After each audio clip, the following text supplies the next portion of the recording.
السلام علیکم، میرا نام ہے طیبہ اور آپ دیکھ رہے ہیں آڈیو ویژول بکس۔ روزنامہ دنیا کے آج کے کالمز میں اندلی بباس کے اظہار خیال سے مصیبت میں زندگی کا حقیقی پن۔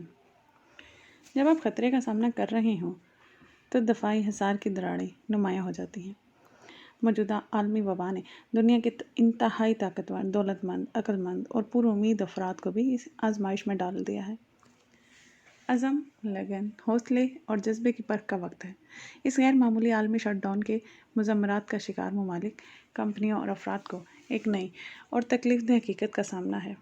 امریکی پولیس کے ہاتھوں جارج فلائیڈ کی موت دنیا بھر کو جھنجھوڑ کر رکھ دیتی ہے۔ ان میں سے کچھ نے احتجاجی مظاہروں میں شرکت کی، پولیس کو للکارا اور سماجی فاصلہ برقرار رکھنے کی ہدایت کی خلاف ورزی کی، تو کچھ نے املاک کو نظر آتش اور لوٹ مار کرنا شروع کر دیا۔ غصے، غم اور موقع پرستی کے اس اظہار نے اقوام اور افراد کے اصل کردار کو بے نقاب کر دیا ہے۔ بطور ایک عالمی طاقت، امریکہ کا عروج انسان کو صلاحیتوں کے مطابق ترقی کا موقع فراہم کرنے کا بہترین ماڈل قرار پایا تھا۔ وسیع حجم رکھنے والی معیشت، تیز رفتار صنعت کاری، جدت اور اختراع، دنیا کا بہترین تعلیمی اور تحقیقی نظام اور دنیا بھر سے آنے والے مختلف افراد کی میزبانی کی قابل رشک مثال بن گیا۔ بہت سے ترقی پذیر ممالک امریکی نظام تعلیم، IT اور جدت کا مطالعہ کرتے اس راہ پر چلنے کے لیے کوشاں تھے۔ اسی طرح دوسری عالمی جنگ کے بعد یورپ میں برطانیہ کثیر ثقافتی علم اور یورپ کے اتحاد کا مرکز بن کر ابھرا۔ ترقی پذیر ممالک کو شکایت تھی کہ ان کے ذہین دماغ ان دونوں ممالک کے علمی اور تحقیقی نظام کی طرف کھینچے چلے جاتے ہیں۔ امریکہ اور برطانیہ کی کارکردگی اور تاثر ترقی کا قابل تقلید پیمانہ بن گیا۔ تاہم اس چکا چوند ظاہری میک اپ کے نیچے کچھ عرصے سے ثقافتی دراڑیں پڑنا شروع ہو چکی تھیں۔ ہم شاید بھول جاتے ہیں کہ 1960 کی دہائی میں امریکہ نسلی تعصب کے مسائل کا شکار تھا۔ سیاہ فام امریکیوں سے زندگی کے ہر شعبے میں امتیازی سلوک روا رکھا جاتا تھا۔ فلائیڈ کی موت کے بعد کے مناظر اور مارٹن لوتھر کنگ کے قتل کے بعد کے مناظر میں مماثلت پائی جاتی ہے۔ گلیوں میں احتجاجی مظاہرے، نسلی بنیادوں پر انصاف کی دہائی، پولیس کی طرف سے مظاہرین پر آنسو گیس پھینکنا، آتش زدگی اور افراد کا زخمی ہونا، یہ سب کچھ 1968 میں چلنے والی سماجی تحقیقوں کے حقوق کی تحریک کے دوران بھی دیکھنے میں آیا تھا۔ اس تحریک کے نتیجے میں سیاہ فام افراد کو سماجی حقوق ملے اور امتیازی سلوک پر مبنی پالیسیاں تبدیل ہوئیں۔ اصل مسئلہ یہ تھا کہ نسلی تعصب اور امتیازی سلوک کے خاتمے کے لیے قوانین تو بن گئے، لیکن اس کی جڑیں امریکی معاشرے میں پیوست رہیں۔ اس معاشرے کا کیا جانے والا ہر مطالعہ ثابت کرتا ہے کہ نسلی بنیادوں پر پائی جانے والی عدم مساوات دراصل امتیازی سلوک کا اظہار تھی۔ معاشی اور ثقافتی سطح پر سیاہ فام افراد سفید فاموں کی نسبت کہیں پست تھے۔ جب سیاہ فام اوباما امریکہ کے صدر منتخب ہوئے تو امید کی کرن پھوٹی تھی کہ اب جب کہ ایک سیاہ فام وائٹ ہاؤس میں داخل ہوا ہے تو امریکی معاشرہ بھی حقیقی تبدیلیوں کی راہ پر چل نکلے گا۔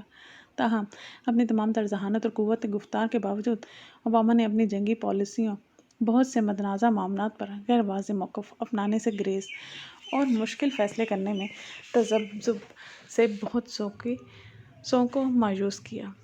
آخر میں وہ کیپٹل ہل میں پائی جانے والی انتہائی تقسیم کو مورد الزام ٹھہرا کر رخصت ہو گئے۔ اس کے بعد آئے ٹرمپ۔ اوباما کے دعوے ہی رہے تھے اور وہ نسلی امتیاز کے خاتمے کے لیے کچھ نہ کر سکے، لیکن صدر ٹرمپ کی آمد نے تو سیاہ فام آبادی کے لیے تبدیلی کے تمام چراغ گل کر دیے۔ صدر ٹرمپ نے کھل کر امتیازی رویوں کو ہوا دی۔ ان کے دور میں سفید فام بالادستی کی تحریک نے زور پکڑا۔ تمام جائزوں سے ظاہر ہوتا ہے کہ اس دور میں جلد کی رنگت کی بنیاد پر زندگیوں میں فرق کس قدر بڑھتا گیا۔ درمیانی طبقے سے تعلق رکھنے والے سیاہ فام امریکیوں کی سالانہ اوسط آمدنی $1,75,000 رہی، تو دوسری طرف اسی طبقے سے تعلق رکھنے والے سیاہ فام امریکیوں کی سالانہ آمدنی صرف $17,000 تھی۔ زندگی کے ہر بنیادی شعبے میں یہی فرق نمایاں تھا۔ امتیازی سلوک کی اس لکیر کے آر پار صحت کی سہولیات بھی تقسیم تھیں۔ موجودہ عالمی وبا کے دوران امتیازی سلوک کی وجہ سے دونوں طبقوں کی شرح اموات میں واضح فرق دیکھنے میں آیا ہے۔ امریکہ اور برطانیہ دونوں سے حاصل ہونے والے اعداد و شمار ظاہر کرتے ہیں کہ سیاہ فام افراد نہ صرف اس وائرس سے زیادہ متاثر ہوئے بلکہ مرنے والوں میں بھی زیادہ تعداد انہی کی ہے۔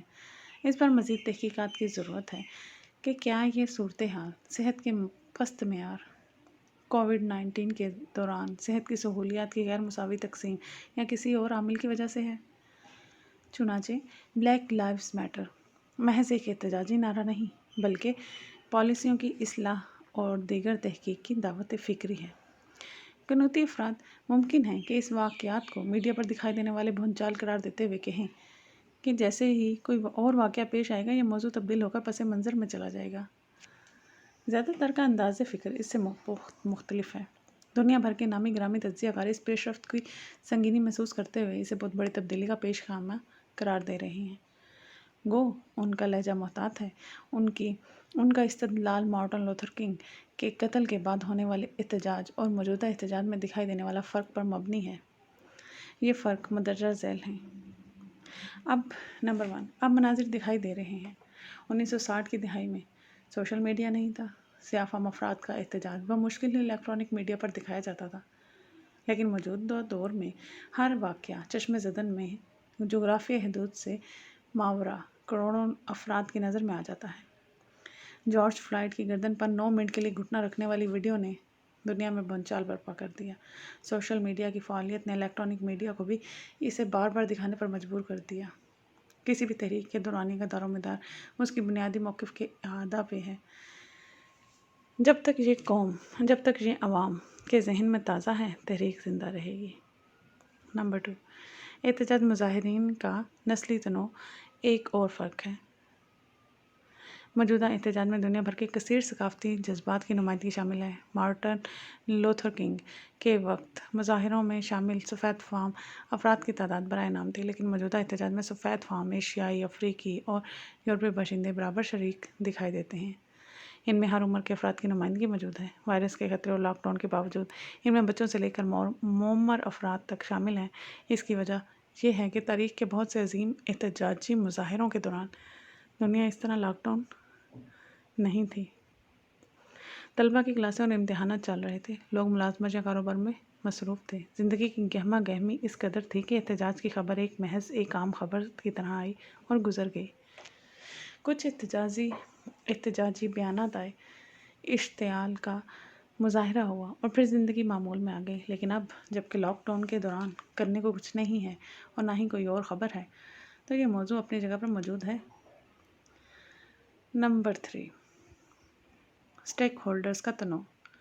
اس گھناؤنے فعل کی دنیا بھر میں مذمت کی گئی۔ حاضر سروس دفاعی افسران سے لے کر ریٹائرڈ افسران، ریاستی سربراہان سے لے کر بادشاہوں اور سماجی کارکنوں سے لے کر دانشوروں تک، ہر آواز نے امتیازی سلوک پر مبنی پولیس کی بربریت کی مذمت کی ہے۔ زیادہ تر تجزیہ کار محسوس کرتے ہیں کہ اس موقع کو ضائع نہیں دینا چاہیے، جس دوران ایک طویل عرصے کے بعد دنیا اور شہریوں کی توجہ ایک نقطے پر مرکوز ہوئی ہے، تو کووڈ-19 کی تاریک رات سے ایک روشن تبدیلی کا آغاز ہونا چاہیے۔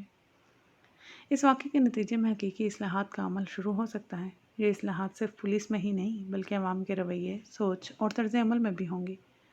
دنیا بھر میں سنگین ناانصافیوں پر رد عمل گھٹن زدہ نہیں رہے گا۔ سننے کے لیے شکریہ۔ پلیز لائک اور سبسکرائب کرنا نہ بھولیں تاکہ آنے والی ہر ویڈیو سے مستفید ہو سکیں۔ شکریہ۔